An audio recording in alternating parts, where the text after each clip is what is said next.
Boa noite. No ar, mais um programa Arcanos Celestes, uma série inédita na televisão brasileira que visa divulgar a obra do cientista, teólogo e filósofo Emanuel Swedenborg, revelador das doutrinas celestes. Esse programa vai ao ar todas as terças-feiras, às 19 horas, né? E pode ser acompanhado pelo canal 5 da NET e canal 72 da TVA. Pode também ser acessado pela internet, pelo cwb.net, né? E pelo www.arcanocelestes.com. As perguntas podem ser enviadas para o nosso e-mail de contato, que é o arcanocelestes@gmail.com, e os livros podem ser solicitados pelo telefone 3027 4741. Conosco, mais uma vez, estão aqui presentes o reverendo Andy Heilman, vindo dos Estados Unidos, e o ministro Johnny Villanueva, do Rio de Janeiro, né? Estamos prosseguindo um programa que foi feito sobre os 10 mandamentos, né? E gostaria então que o reverendo Andy fizesse uma exposição inicial para nós podermos iniciar o debate, né? Hoje nós vamos falar sobre os últimos 4 mandamentos para ilustrar como cada mandamento não só tem um sentido literal, que vale neste mundo, aqui, no mundo natural, mas também tem um sentido espiritual, que é entre nós e nosso próximo, e nossa mente espiritual, mas também tem um sentido celeste, que se relata ao nosso Senhor Jesus Cristo e a sua palavra, que é divina. Então, para começar, nós vamos começar com pegar os últimos 4 para dar ilustração, porque eles são normalmente menos falados e é muito importante em nossa vida. Então, nós vamos começar com o mandamento não roubarás, o 8, mandamento 8, e Eduardo. 7, né? 7, últimos 4. 7, mandamento 7, que é não roubarás, não furtarás. Eu quero saber, simplesmente não entra na loja e tira coisa, não entra na casa, tira, não assaltar, ou tem mais dentro disso no sentido literal? Na verdade, o que se compreende por não furtarás ou não roubarás é uma série de coisas, né? Não simplesmente a pessoa que assalta, né? Não simplesmente a pessoa que rouba, né? Não simplesmente a pessoa que entra escondido num lugar e toma os pertences de outro, né? Mas também, por exemplo, aquele que sonega os impostos, né? Aquela pessoa que, por exemplo, um juiz que julga, né? Às vezes em favor de uma amizade de uma pessoa ou em favor de uma corrupção, né? E ele acaba julgando erradamente e privando a pessoa da justiça necessária, né? E tem outros casos, por exemplo, um comerciante que adultera o seu produto, né? Por exemplo, o produto teria que ter 1 quilo, ele põe só 800 gramas, né? Ou o comprimento, por exemplo, um papel higiênico que teria que ter 40 metros, tem 30 metros, né? Então, uma série de coisas, né, que podem ser também consideradas e que entram, né, juntamente nesse mandamento, né? Então, são uma série de coisas que não são exatamente somente o furtar que nós conhecemos, né? Digamos assim, popularmente, né? Mas uma série de outras coisas que entram nessa característica, né, inicial.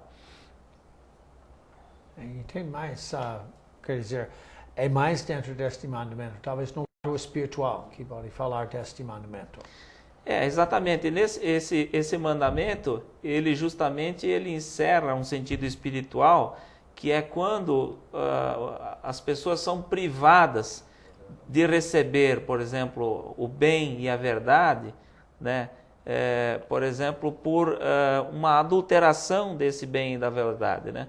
Por exemplo, um sacerdote que, em função de si mesmo, né, da proteção dos seus próprios interesses, ele acaba se beneficiando a si mesmo, né, com com o ofício que ele pratica, né? Mas enganando, né? Através de, por exemplo, heresias que ele comete com as verdades da palavra, né? Com falsidades que ele aplica em favor dos seus próprios interesses, né? E ele mesmo sabendo que aquelas coisas ali não são aquelas verdades, né? Então ele muitas vezes atribui a si mesmo, né? E ele, digamos assim, ele acaba privando essas pessoas de uma salvação que elas poderiam ter, né? E ele acaba como que roubando a fé dessas pessoas, né? E também tem o sentido celeste, esse seria o sentido espiritual. O sentido celeste, ele é ainda mais profundo, porque ele envolve a figura do próprio Senhor.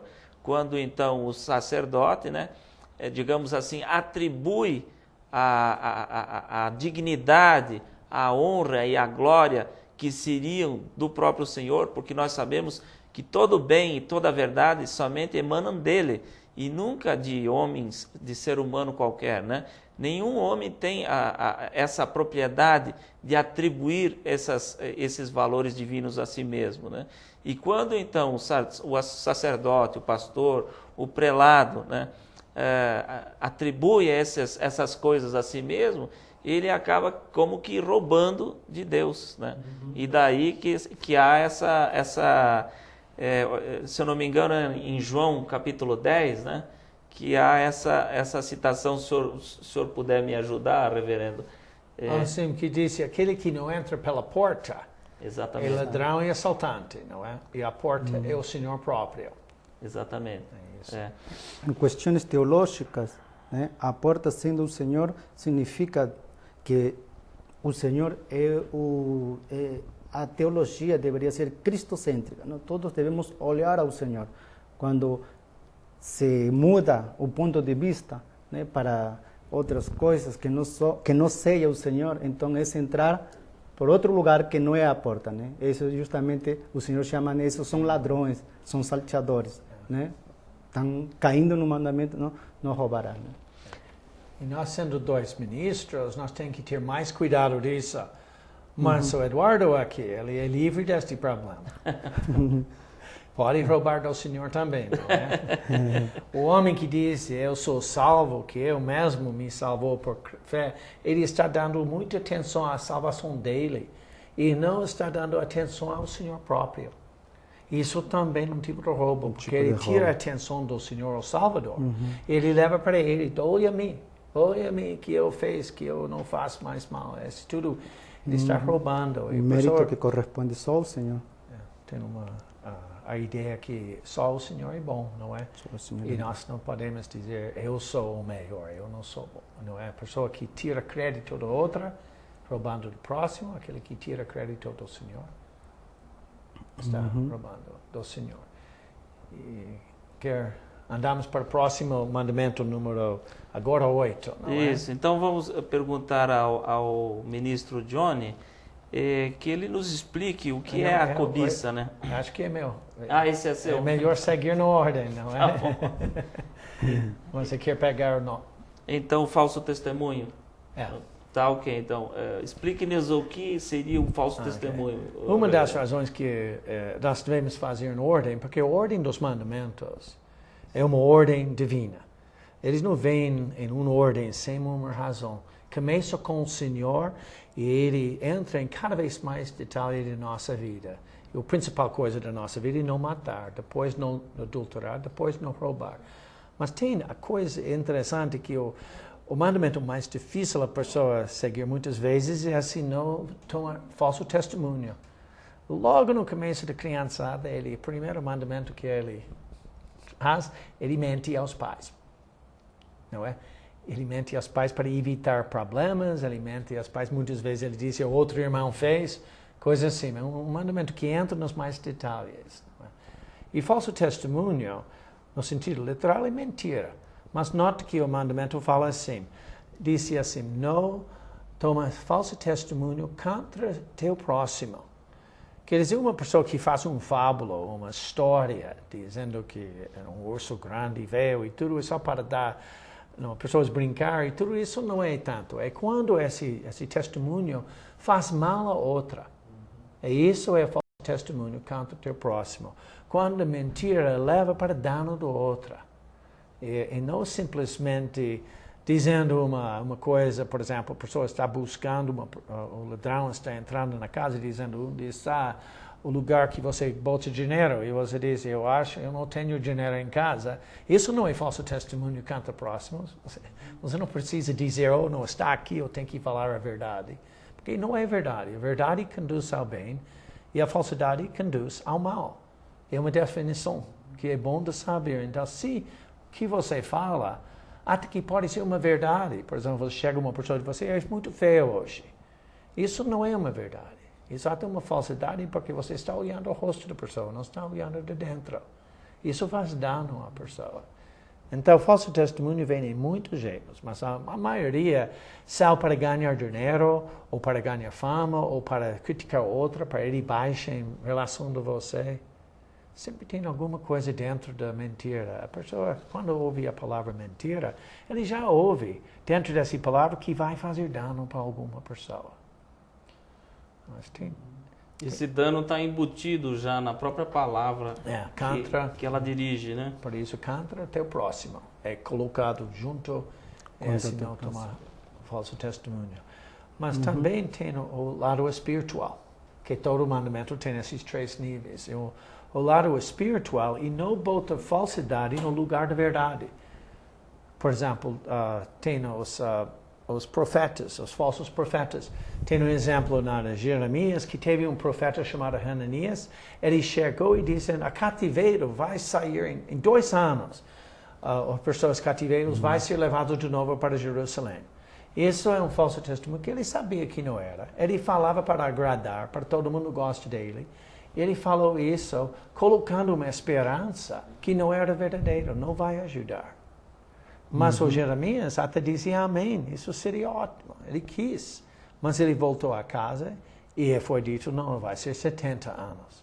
Ele voltou a Hananias e disse, você tirou o jogo do madeira e você colocou um jogo do ferro acima deles.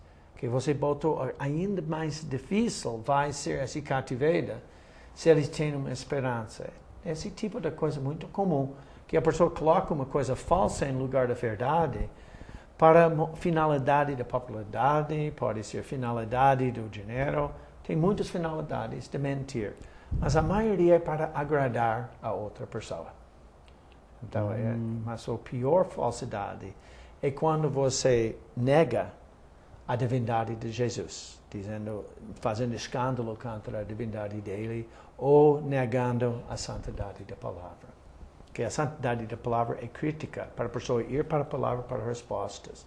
E se você começa a minar a confiança da palavra, que é verdade, você está tirando a coisa. Por isso, você vê a ligação entre não roubarás, que você falava, e não botar falso testemunho contra o próximo.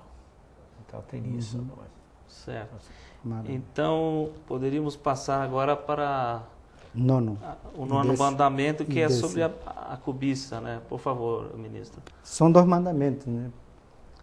O 9º e o 10º mandamento, né? Que se referem sobre a cobiça, né? Definindo que a cobiça justamente como se fala, não é o desejo, porque o desejo é uma coisa boa, né?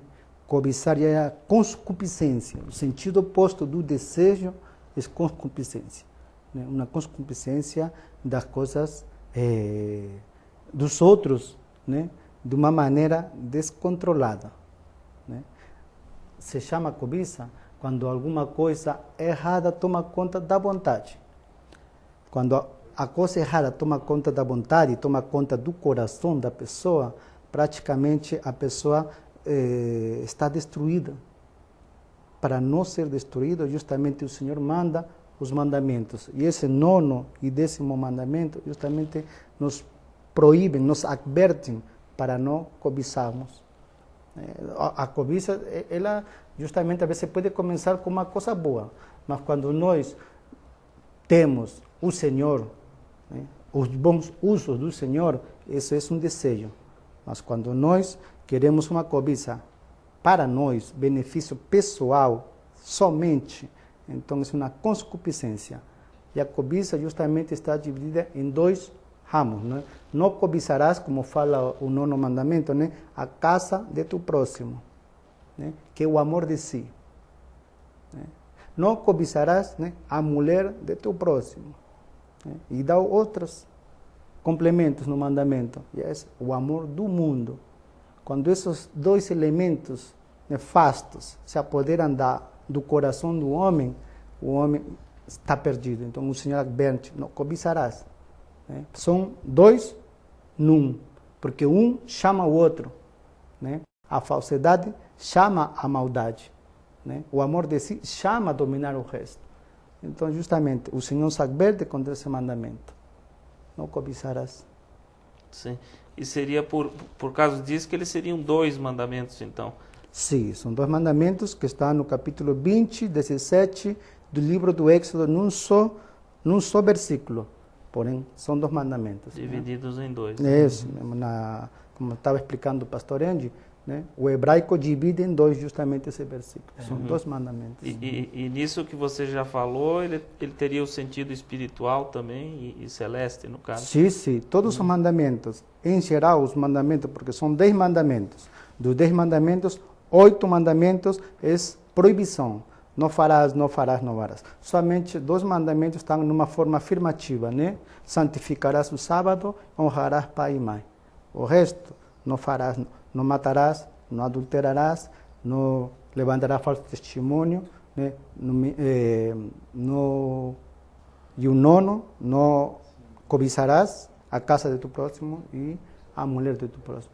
Então, são uma série de mandamentos, porque os mandamentos são para a vida da pessoa. Né? São para a vida, não são para a mente, para a vida. Então, quando está na vida da pessoa, a gente anda por bom caminho. Os mandamentos justamente é para nós praticá-los. Eles não passaram e nunca passarão, né? Porque os mandamentos é a entrada da regeneração do homem. Né? Antigamente, no tempo de Cristo e no Apocalipse, ele é eterno. O tabernáculo, que contém a arca com os mandamentos, justamente tem essa função de preservar o homem. A lei é para preservar a liberdade do homem. Se o homem sai desses mandamentos, ele perde sua liberdade e ele pode ser vítima, né, do amor de si e do amor do mundo, que é a destruição do homem, e o Senhor não quer isso.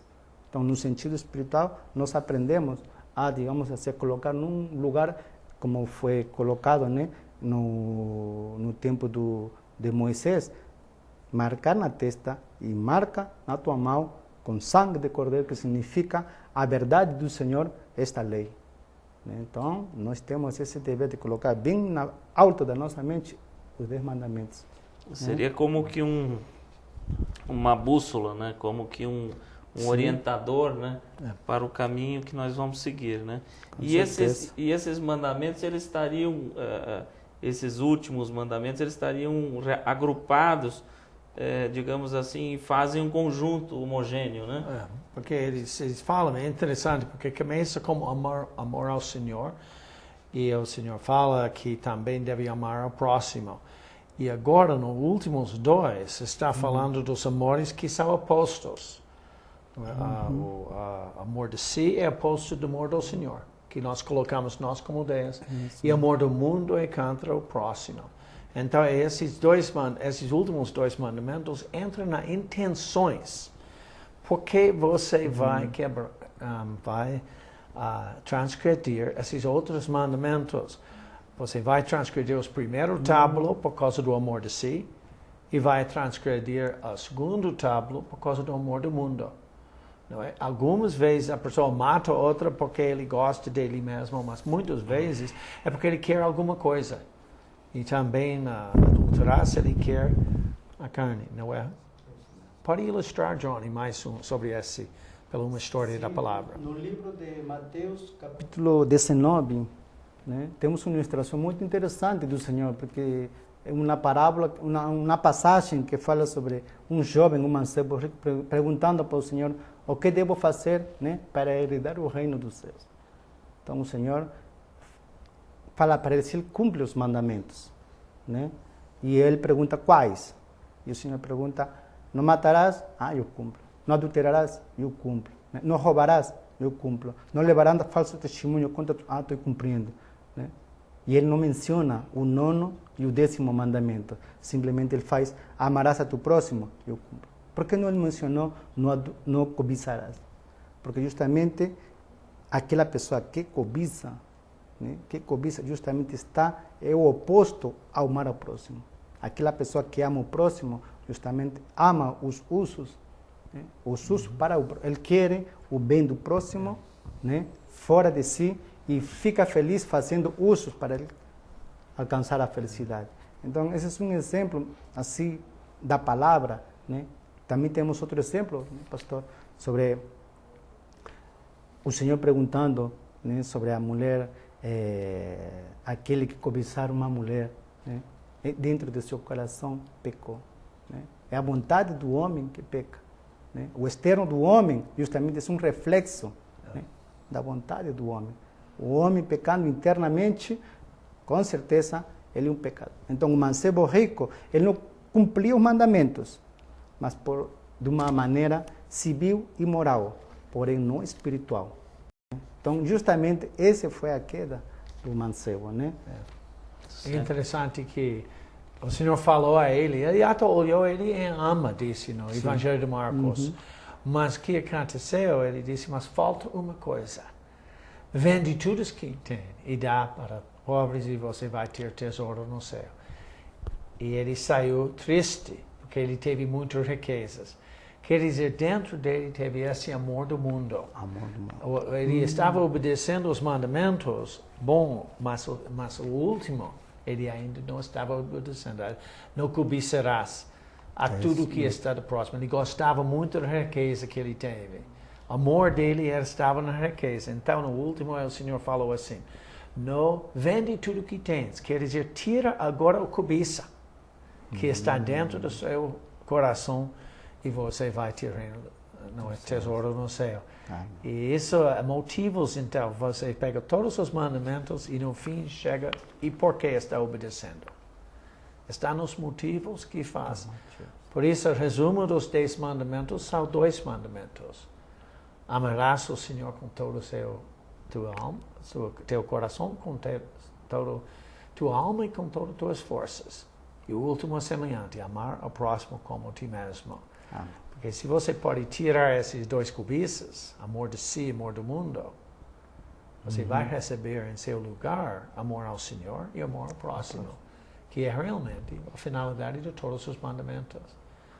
Então, a ordem dos mandamentos é interessante. Começa com o Senhor e termina com o diabo ou Satanás, quer dizer, tirando eles, para saber o motivo. Uma ideia que me vem assim, agora quando você falou, deu esse último exemplo, né, do mancebo rico, é mais ou menos como quando a gente vai fazer o vestibular ou quando a gente precisa passar de ano, né? Muitas vezes a gente vai bem em português, biologia, história, geografia, né? Mas tem sempre uma ou outra matéria que nos é difícil, né? Então a gente tem que centrar toda a nossa atenção, todo o nosso desejo de melhora, né? Naquelas matérias que nós temos justamente dificuldades, né? E os 10 mandamentos seriam como que um resumo, né, disso para a nossa vida, não é mesmo, pastor? Até a ideia do vestibular, quantos está fazendo vestibular porque quer prestar um melhor uso no mundo? Assim, se você faz isso, você está passando os últimos 2 matérias, não é? Amor de si e amor do mundo. Mas a maioria que fazem isso, não é? Está pensando mais em que ele vai ganhar daquilo, em vez de como ele pode servir ao próximo e ainda menos como ele pode servir ao Senhor. Certo. Seria mais uma espécie de uma ilustração, né? Mas, ministro, teria mais alguma complementação? Somente um conselho, assim, uma sugestão para as pessoas que nos estão assistindo. No livro 4 Doutrinas, existe um capítulo especial sobre doutrina da vida, né? Porque os mandamentos são para ser praticados. E estes mandamentos, justamente, são amplamente assim, explicados, a segunda tábua, principalmente, no livro Doutrina da Vida, do livro 4 Doutrinas, que está aqui na nossa frente. Uhum. Então, gostaria de agradecer mais uma vez a presença de vocês, né? Infelizmente o nosso tempo é pequeno, né? Agradecer a presença do ministro Johnny Villanueva. Obrigado.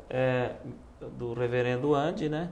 E agradecer mais uma vez a dedicação do pessoal da CWD TV e a você que nos assiste, né? Que é o motivo de nós estarmos aqui. Uma boa noite a todos, com a graça de nosso Senhor Jesus Cristo. Amém.